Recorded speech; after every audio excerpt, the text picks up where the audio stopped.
வணக்கம் சொந்தங்களே. எங்கள் அம்மா தான் வாசல் கூட்டிகிட்ருக்காங்க. அவங்களுக்கு இடுப்பில் சவ்வு தேஞ்சு போச்சு.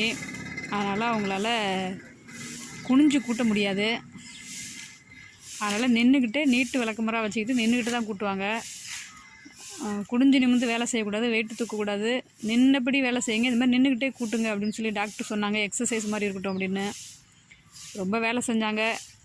நிறைய வேலை செஞ்சு சவ்வு தேஞ்சிருச்சு. இடுப்பில் சவ்வு தேஞ்சு இன்றைக்கி குனிஞ்சு இது கூட்ட முடியாத ஒரு ஸ்டேஜ். அப்படின்னு அவங்க வேலையெல்லாம் செய்கிற நேரத்தில் அவங்களால முடிஞ்ச வேலையை ஒன்று நின்றுக்கிட்டே செய்வாங்க, இல்லைன்னா உக்காந்துக்கிட்டே செய்வாங்க. இப்போ ஆடு உக்காந்துட்டே விட்டுருவாங்க. அதே மாதிரி ஆடு நிற்கிற இடத்துல போய் நின்று உட்காந்து ஆட்டை கட்டிடுவாங்க.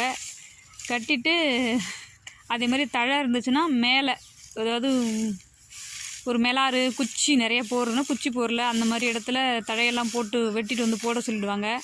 அதுலேருந்து எடுத்து ரெண்டு ரெண்டாக ஒன்று ஒன்றா வெயிட் இல்லாமல் எடுத்துகிட்டு வந்து கட்டிடுவாங்க. அது மாதிரி ஆடு விடும்போது அது மாதிரி விடுவாங்க.